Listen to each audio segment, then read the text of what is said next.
Okay guys, so here we are. Here are the four phones that I use the most. I'm sure most of you can name them already without me even talking about them. And all of these phones are in my pocket and I use all of them all of the time. These are my favorites here. Let me get the elephant out of the room. Which one is my ultimate favorite here? That's the Samsung Galaxy Note 8. Now, a lot of people have forgotten about this phone. They don't talk about it anymore because the Galaxy S9 Plus stole the limelight. Now the Note 9's got to come back and steal the limelight once again. But I still like the Note 8 even more than the Galaxy S9 Plus just because it has a pen. Now, while the S9 Plus does have superior low light capabilities, I just can't take that phone over this phone because it's just bigger. It just feels like the ultimate Samsung phone here with the Note 8. Now, the reason why I think that this is the ultimate phone is mostly because it feels like a little mini computer, and that's mostly due to this pen. You can hover when you are in the browser. So if I go and do any search in the Samsung browser, for example, I can go ahead and, just hover just like a real computer here. So let me go ahead and just search. I was searching the Cavs when they were playing. Let's go ahead and you could see if I do this, I could just hover down and that makes it act like a little mouse when you're using the device. So having this tool makes it feel like a little mouse, and then you could go ahead and cut things out. You can, I don't know, just the way you navigate this phone, it just feels like a mini computer. It's really cool. And you could stick things into the USB-C and transfer files with this. You can put mouses in, and it's got the largest feel of any smartphone. So for me, the ultimate smartphone still is the Note series, even though it doesn't get as much attention as the other devices. It has pretty much everything. It has the beautiful large display. It has the wireless charging. It has fast charging. It doesn't have the best battery life and it doesn't have the best fingerprint location, but it has great cameras and it has an awesome, expandable storage. So overall, to me, this is the ultimate smartphone, but I don't use it all that much right now because of its size on the day-to-day. Sometimes it's just too big, too much to handle for the day-to-day. It's just a little bit, cumbersome using this in your pocket all the time when you're out doing things. To me, this is a phone that's really good for business use, or, if you're just trying to not have no tablet and you just want everything in one package, that's when I recommend the Samsung Galaxy Note 8. It is my favorite ultimate smartphone. Let's get on to number 2, which is going to be right now the Google Pixel 2 XL. Now, the Google Pixel 2 XL is my second favorite phone right now because it's such a really clean, minimal software here in Android 8.0 Oreo. Also, I really do like the display. A lot of people say the blue tint is a horrible thing, but once they brought the colors mode, I really just appreciate the resolution, how high it is on this phone. It's a really sharp panel, even though it has that little tinge sometime of blue. It's a really sharp panel, and it really came back when it got the colors mode that allowed it to go into the saturated feature. So it's a really good phone once you get that update. And I really like the resolution. Also, I like the fact that you can squeeze this phone to activate Google Assistant. It's very handy, especially when you got your hands full.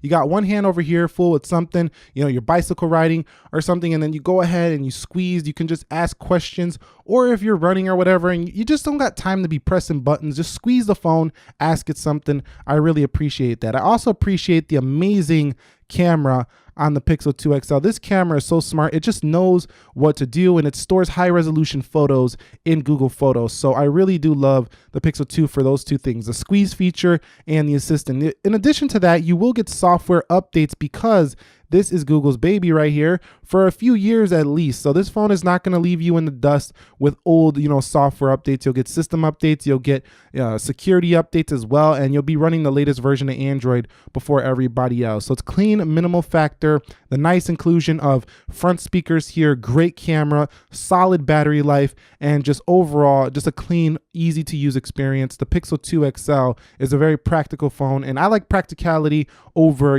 just looks. So that's why Pixel 2 is my second favorite phone. At number 3 is the iPhone 8 Plus.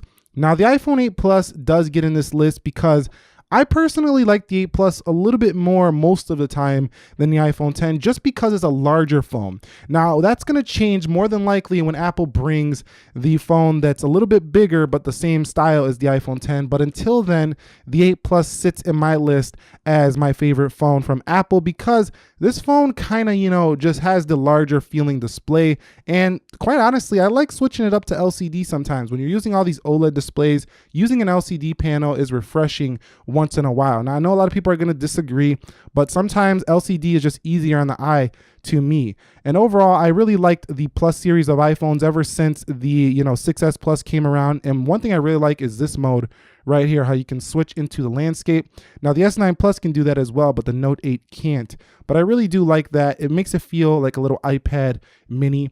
And the 8 Plus basically has the same great camera that comes on the iPhone 10, which is competitive with the Pixel, but it's not quite there, but it's still a pretty good natural looking camera. Touch ID remains, so it feels classic to use this phone. It's just very easy all around to use the 8 Plus. In addition to that, you get the product red edition color now, which is a nice, beautiful color. My favorite color combo, red and black. I really like that color combo. So really awesome phone here in the 8 Plus. Even though it has a thicker bezels, it's a really practical phone to use on the day-to-day, although it is pretty heavy. So, it doesn't get my use all the time because of that heaviness.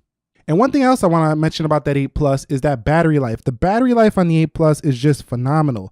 No matter what you're doing, this phone will just easily last you all day, especially on the later updates to 11.4. It's gotten even better. And finally, let me talk about the Huawei P20 Pro, the underdog here, the one nobody's going to comment about. I see you guys. Anytime I talk about the P20 Pro, nobody cares.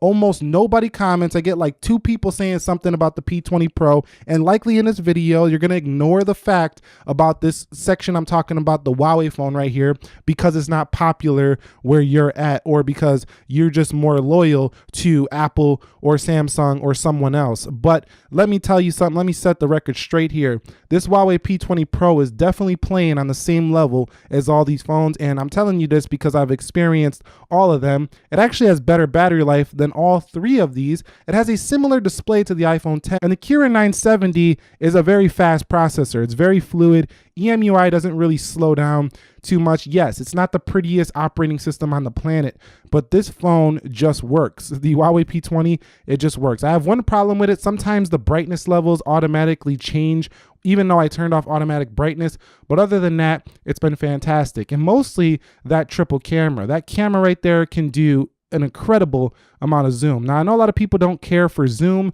but when you have 5x zoom on a phone, you will start caring about zoom. And then you have the night mode on here, which makes this phone take incredible night photos, and you have monochrome sensor as well, dedicated solely just to taking those black and white photos. Now, this can be gimmicked to some. I would rather had a third wide angle camera. That would have been much better. But overall, even though this phone feels inspired by the iPhone 10, it's still a fantastic phone, and due to its battery life and its comfortable ergonomics for a 6-inch display, this phone feels very comfortable for its size. The Huawei P20 Pro is definitely in my list of rotation, and to be quite honest, this and the Pixel 2 XL are the ones I've been using the most in the past month or so, but my favorite ultimate phone will be the Note 8. Now, some honorable mentions. You're going to say, come on, Nick, man, did you really just make a phone about the best phones, your favorite phones, without mentioning the iPhone 10 in that list?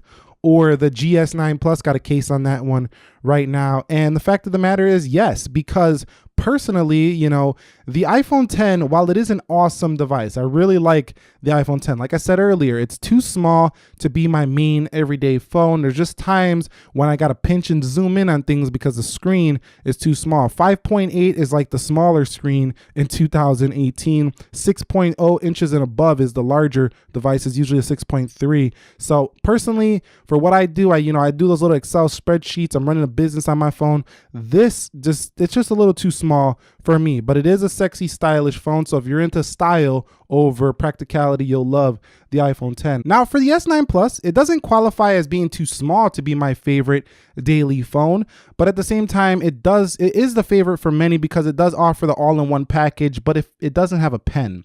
So for me, that's why the Samsung Note 8 is here over the Galaxy S9 Plus. That's basically the only reason. Also the fact that I like the more flat feeling display of the Note 8. It just feels easier on the eye to me than the curved display. It's also easier to put screen protectors on. So to me, I like that more square feel, the more flat display over this curved display. Again, practicality over style.